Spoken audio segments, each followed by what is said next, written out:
Okay, welcome to Tuneagers Tune In Session with artist and music performer Andrew Long. I like to describe Andrew Long as a Renaissance man. He is experienced in everything from professional photography for musicians to dancing to composing songs to performing.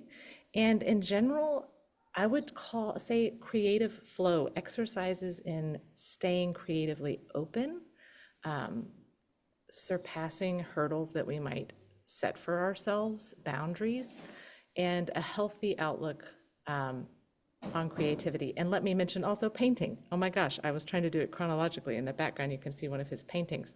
So, a man of many creative traits. Andrew, thank you very much for being here today at Teenagers, and we look forward to what you will be sharing with us. Thank you. Thank you for that introduction, and I'm glad to be here. I was thinking, as I was thinking about this, probably the biggest thing, there's one takeaway is is curiosity, what is possible? And there's a great thing in improv. Do you know that phrase, yes, and in improv? So you're improvising and somebody says, oh, here's my dog. You don't go, oh, I don't want that dog, because then it'll stop it. You say, yes. Oh, yes. Oh, here's your dog. And then what's next? So, yes, and. And I think so much of my life, not in a conscious way, just who I am by nature, has always been that yes, and to see what is possible. And probably as I was thinking about this in songwriting, um, how much both kind of intuitively is a yes and, but now probably more now than ever. I'm also thinking about it maybe a little bit more consciously, like bringing it up to the surface and saying, okay, with that, what could I then do with that? So like in script writing, and I'll use examples in I've had careers in so many different art forms and they all kind of come together. But like in script writing, in a movie, somebody walks in the door. Okay, who are they?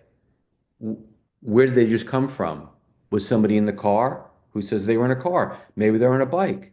Did they steal the bike? Maybe the bike was given to them for their birthday. Who was at that birthday party?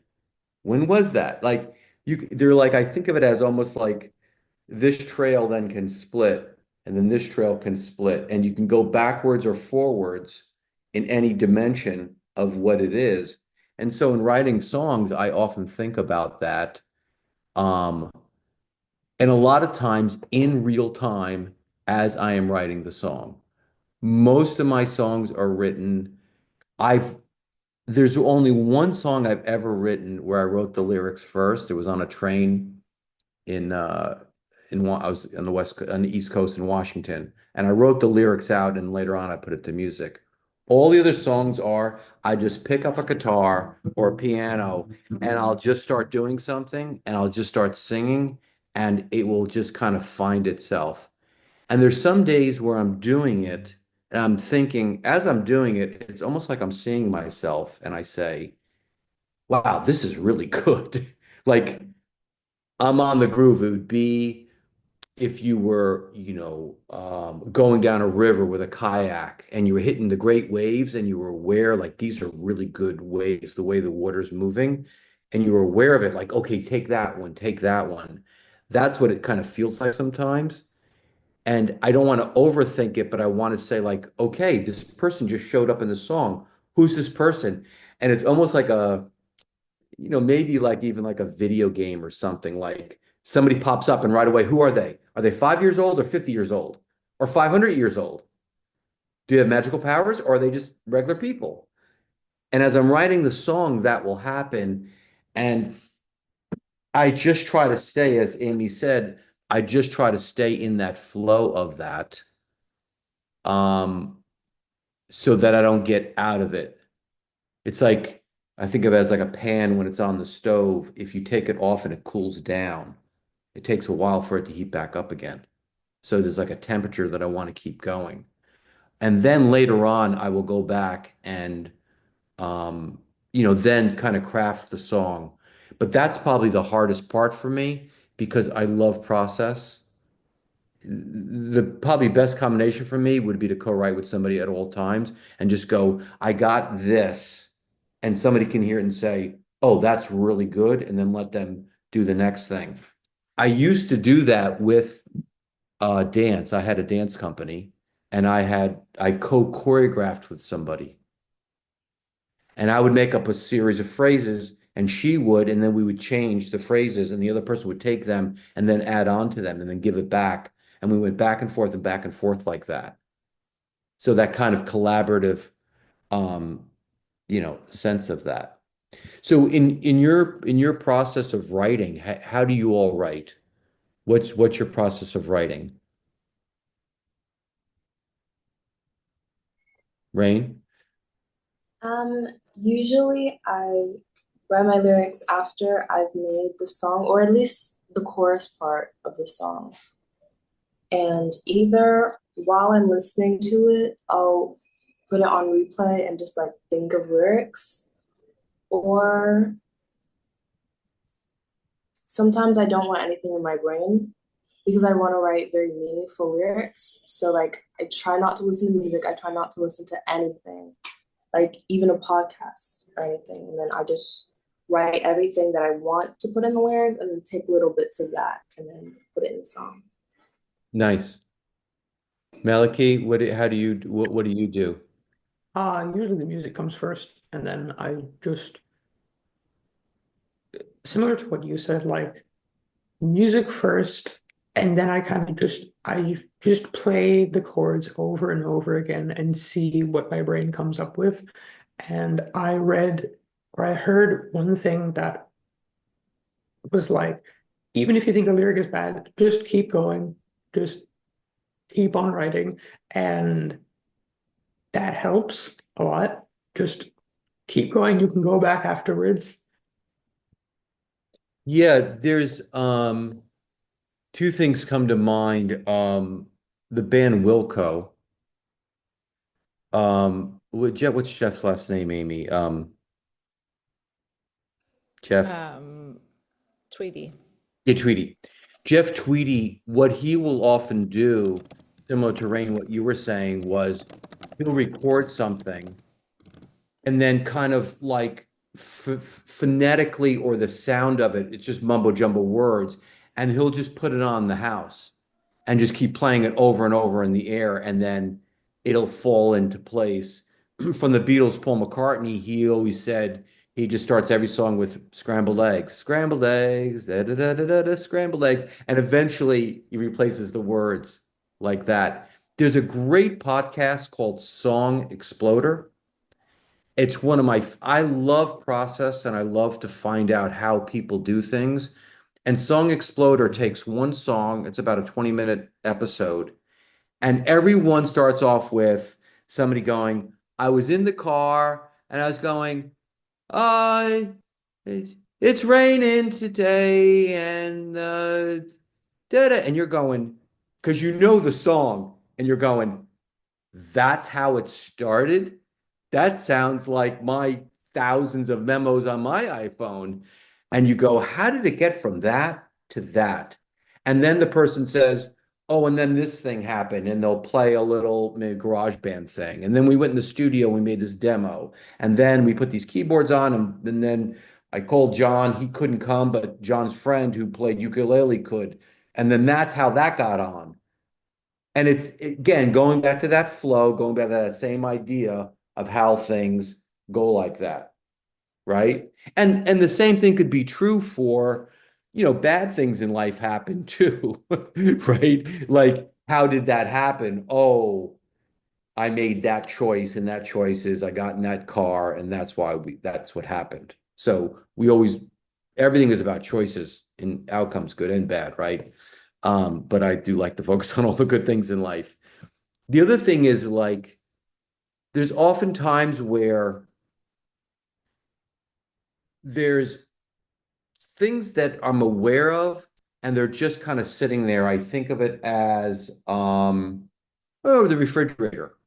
There's all kinds of food in the refrigerator, all kinds of spices on the shelf, and I might not use that one spice. mm, star anise or Chinese star spice.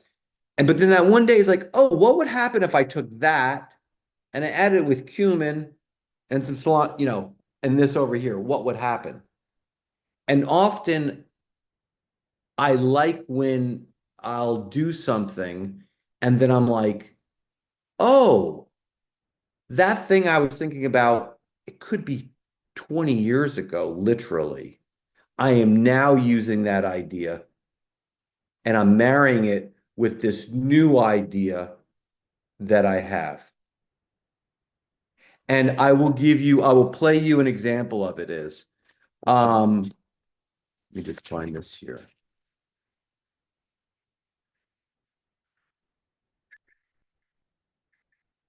Oh no, it's on my computer. Yeah, I was going to ask if you have either a recorded song, like finished or demo, or Yeah, have something new. I'm gonna play you this. So there is I play kind of singer-songwriter called Americana. Think of like Tom Petty in a band like Wilco or something like that. That's more kind of my milieu, and then also kind of steeped in blues. But I dance a lot, and I live in Austin, so two-step country is really popular. And I would love to have a band and actually play the places I go dance at because I know just literally like the entire crowd every night. And so I've never been able to crack writing country songs because I was always trying to write a country song, if that's the best way to describe it, instead of just writing how I write. And just recently, I feel like I cracked it. Um, and I'll take a digression for a second. Is I've done this for one time for a year, one time for like 2 months, one time for 6 months, and now I just did it again for 3 months, where every day I write um, something. It doesn't have to be a finished song. It could just be a snippet of something, but I have to like it's kind of like, when you're in school and you do a book report or something, whether or not you really put effort into it or whether you just kind of got enough information and just, sent it in right to the teacher. So it's like I have to do something that I know that I somehow broke new ground in some ways. And again, it could be instrumental, but a lot of times in these 90 days, so January, February, March, I basically wrote full songs every day. So I have 90 songs. And most of those songs, again, start out with just sitting down. There's a piece of software I use where it is using real instruments, but in an algorithmic way, it just invents the phrasing to your melody. So I will just type in sometimes chords that I like, and then a certain kind of I want it in this style and whatever it is, and then it'll play it out, and then I'll just right off the top of my head just start singing. So that's a lot of the way that I write now. So this one here, this is a George Strait song, and I heard this one night, this beginning. Oh no, sorry about that. That's that one. And let's, Andrew, just for a second, if you're going to Yep, play live, let's adjust your mic because I'll just edit yep. this part out of the video. But in Zoom, go to the audio, the microphone, and Oh, click to the my arrow. audio, okay. Yeah, Uh, and then you're going to go inside Zoom audio, you're going to go all the way down to audio settings. I should have I'm done going to this a second settings, ago. audio, right? And then make sure that under audio profile, it is just selected to low faint. Zoom background noise removal is selected to low faint. Yep, you got That's the it. only thing that should be adjusted, and otherwise it cuts out the guitar. Oh, that's good to know. And then just give us, yeah, that's good. Okay, great. Okay. So this little device of this low voice to high right here, The king of broken hearts doesn't ask much from that little you. idea. The king of broken hearts doesn't ask much. So there's two ideas there. One is starting off with the chorus and the title being the same. So think of the Beatles yesterday. Yesterday, it's the name of the song. It's the chorus.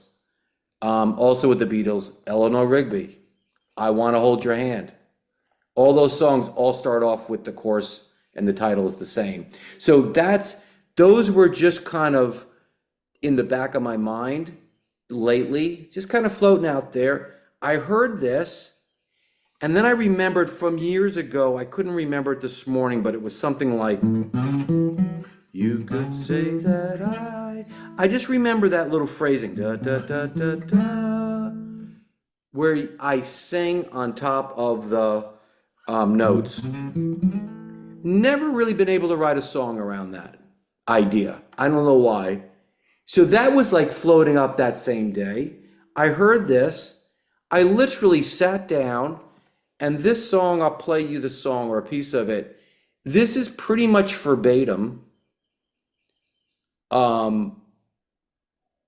really didn't do anything. I probably wrote this song literally like in the 2.5 minutes that this is. So I probably went like that. You could say I was foolish. And I was like, oh, you could say I was foolish, falling head over heels. Though I was convinced she was the real deal. You could say I was foolish for sticking around. She had that way with me, and then she left town. On the far side of that dance floor, and she walked up to me and I smiled to her. There were no other dancers at the White Horse who compared. It was love at first sight, right then and there. You could say I was foolish, falling head over heels, though I was convinced she was the real deal. You could say I was foolish for sticking around. She had that way with me, and then she left town. She had that way with me, and then she left town.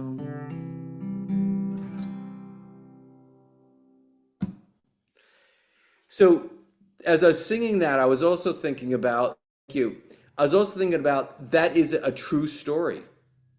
So I started writing the thing, I was foolish. I had a breakup about a year ago, and pretty much verbatim, what that song says is exactly what happened in it. So it's also like pulling from real life and putting it right in. And then there's other songs that are, 100% fictional, or songs that are, blended, and it's like whatever's out there, however it applies, and then, put it on the page of that. I was going to add, just from listening to that too, that's a really good example of a melodic, specifically a melodic hook and a lyrical hook. So remember, he's repeating the phrase, you could say, I was foolish.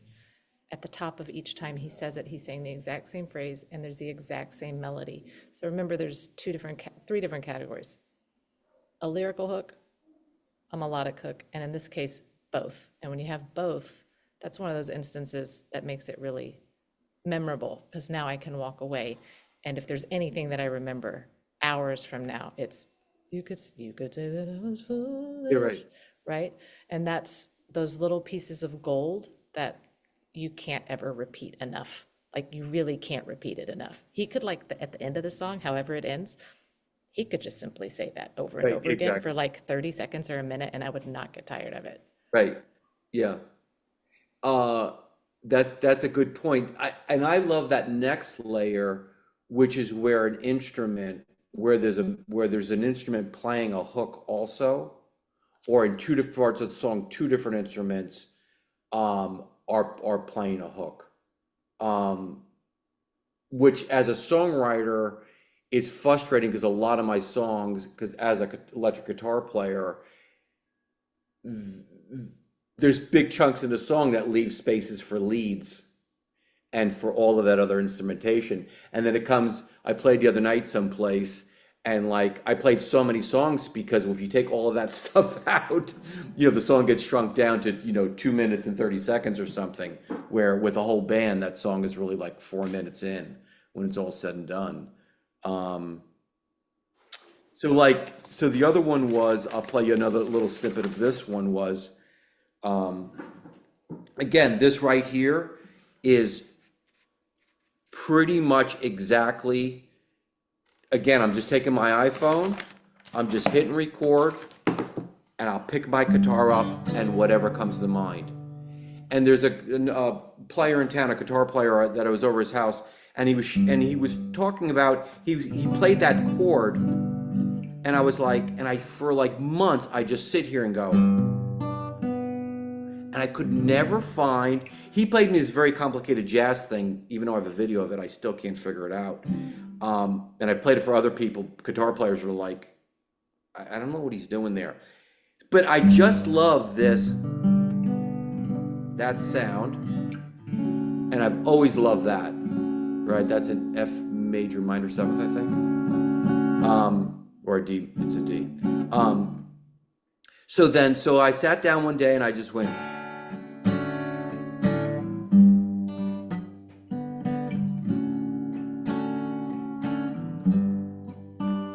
and I should say that I've written recently, like, sometimes I'll do songwriting to purge, like, what's going on in my mind. And in this, because this breakup was very, it was a real heartbreaker. I was like, I started writing in those 90 days, a lot of songs about traveling.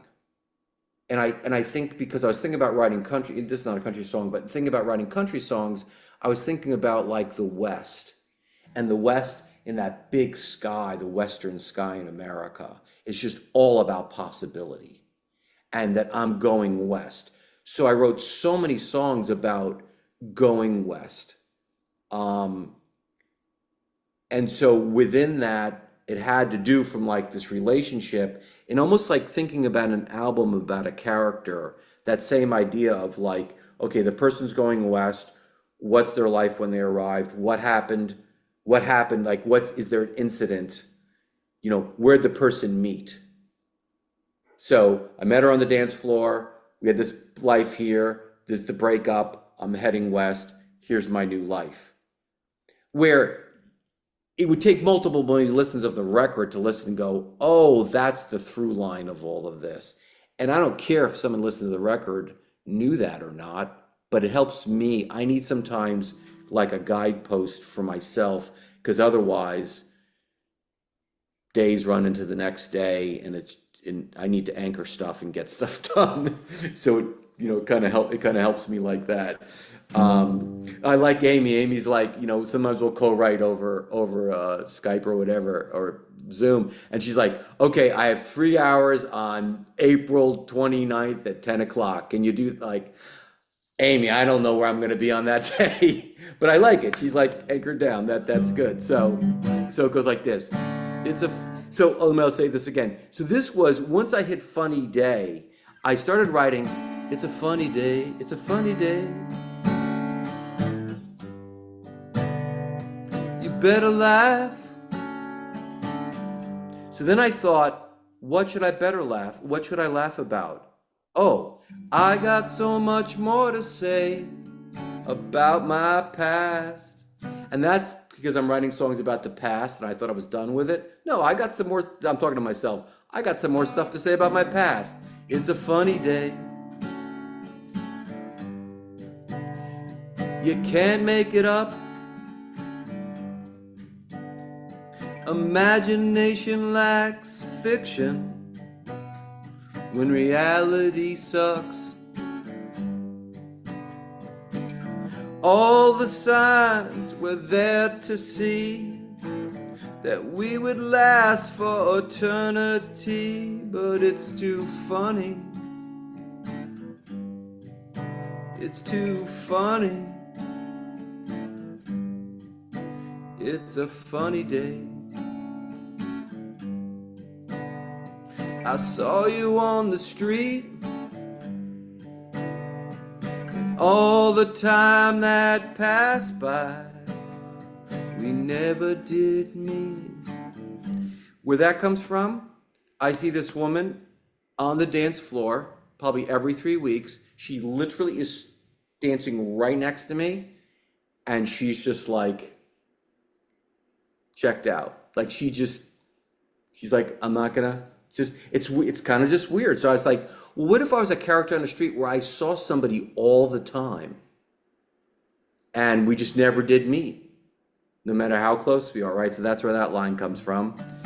Hidden words that were never spoken like you did before. You always hold back, and you never gave more.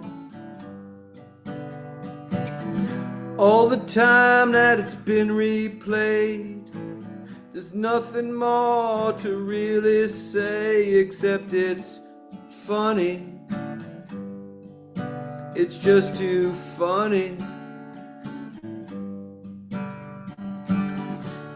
Yeah, you're just another face in the crowd. You might wonder how that I walk away. So that again is just like, the whole thing is like, this is so absurd because this woman was like the love of my life. And everybody around us thought you guys are the perfect match. Somebody tried to set us up 3 years ago. And for some reason, there was an email, we just didn't connect. And then 3 years later, we met organically on the dance floor. And at one point, she works with kids who are dyslexic. And I was talking with her, I'm like, oh, I should introduce you to a friend of mine who lives in Wales who does this too. And she's like, is her name Tabitha? And I said, yes. She goes, I used to work for Tabitha. And I called Tabitha, I said, how a dia? She goes, that's the woman I tried to set you up with 3 years earlier. So like this song is all about this interweaving, and whether I don't know somebody and they're across the world, or whether they're right next to me and I knew them, at some point, that's like the absurdity of life. It's just too funny. So literally, like the song goes on, but that's how I write, and I just write and I just let all this stuff kind of filter in and then see what's going to land. A lot of days it's just garbage, right? It's like, oh, nope, right? But then it's like the next day. But I can look on those 90 days. There were 4 days in a row. I will keep all those 4 songs and I'll play them for years. Like they're killer. And it's just as like, you know those days you're just feeling really good and you just keep doing really good stuff. It's like that. And then there's other days that you're low trough and it's like, it's like, and some days on those days I go, all right, it's kind of a sucky day. And it's like, I just want to kind of go to sleep. I want the day to end and go to sleep and like restart. And that might go on for several days. I don't know. But then it's like, I know that it will change again and eventually. So I've done a lot of talking. What question? Do you have any questions or thoughts or your experiences? I have a question. I've been trying to figure out how to word it, so I might just stumble through it now. Oh, please. Great. I like making a lot of different genres of music, different types of stuff. And how has it been like getting jobs in a bunch of different places, in a bunch of different things where like one person might devote their entire life to dance? And how do you do so much and still do each thing well? Great question. Especially in this day and age, there's two things going on simultaneously. A lot of people are doing a lot of different things, and that's actually accepted. Like in America, you got a job, you did not switch jobs. In fact, if you looked at someone's resume and they only stayed at a job for 2, 3 years, you'd be like, I'm not hiring you because you're not stable, right? We want somebody for the long term. Now, people hop jobs, people in their 20s and 30s, every 2, 3 years, easily, right? So that's different. And they may have this job over here, but they're doing some stuff on the side. So that's one thing that's going on a lot. The other thing that's going on is, when you see Mark Zuckerberg of Facebook in his 20s start a company, you're like, I'm not doing enough. These people, or Billie Eilish at whatever it was, 16, putting that record on SoundCloud and having 80,000 views, I think, the next day. And then all of a sudden she's, as we all know who Billie Eilish is. Okay, think of go find the biggest tree where you live and go say hello to that tree and ask that big tree for some wisdom. It's been there a long time. It'll be there a long time after you're long dead, right? It was there before you were ever born. And think about that longevity of things. Like, what are we all rushing to get to? So the question, I'll turn this around as a question. What's the problem that if you do a lot of different things, what's the problem?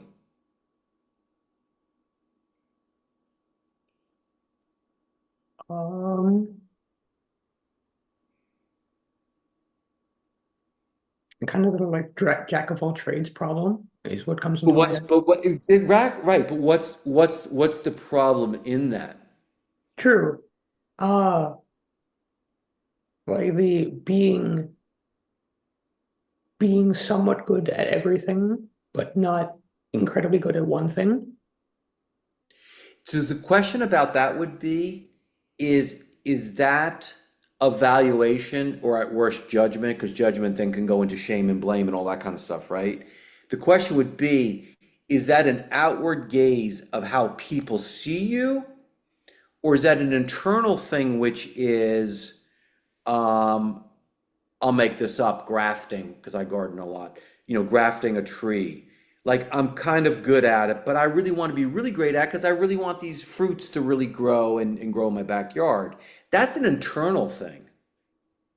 So I want to do it because it's an internal need to do that, or I have an internal need, that I want to learn, jazz chords or whatever. So I'm going to sit here and practice those jazz chords because I'm curious in writing songs in this style.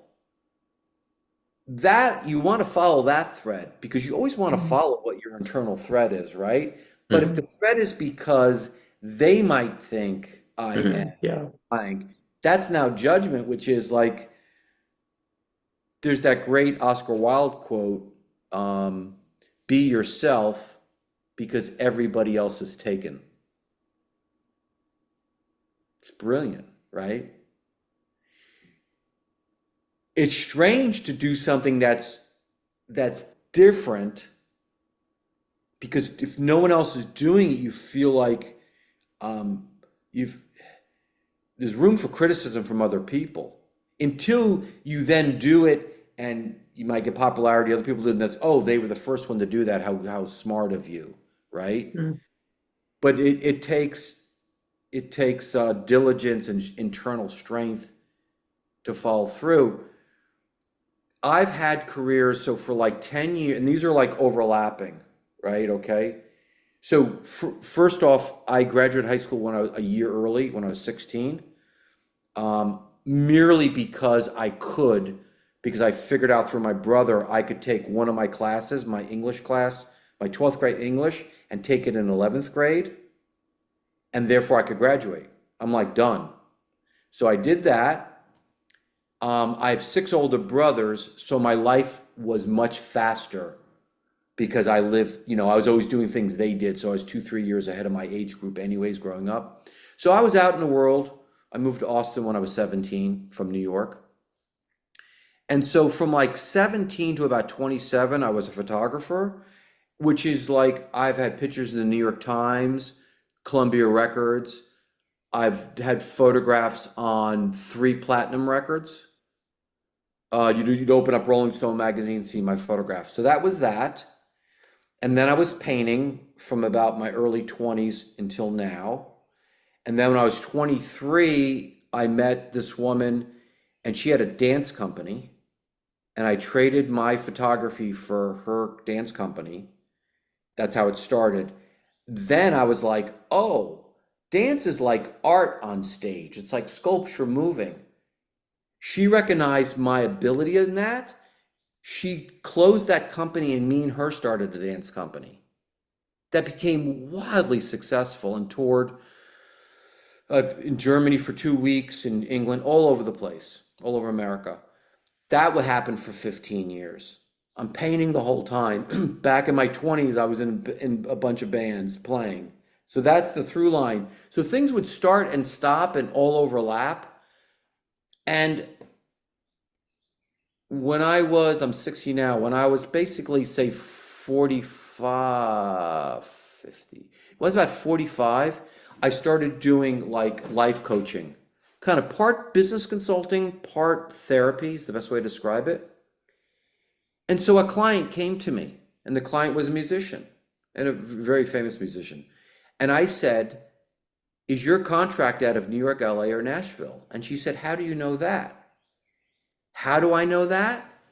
Because of all the things I did in my past applied to that.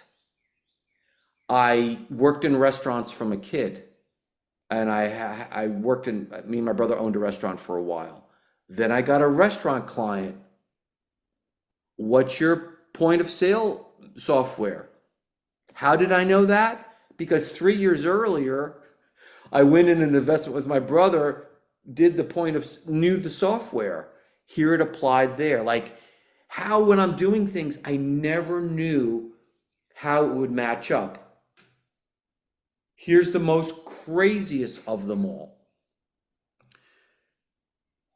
For 10 years, I was a member of an African-American performance art ensemble out of LA and toured with them for 10 years all over the place. Performed at the National Black Theatre Festival, did a project in London for 4 months. And this is in the 90s and the turn of, would have been 2000. And the word white privilege actually got coined in 1999, I think. And in 2001, the University of Texas commissioned me to do a piece on white privilege, which at the time I didn't even know what it meant. I called my friend Keith of this other company, and we were talking about it. Now fast forward to Black Lives Matters.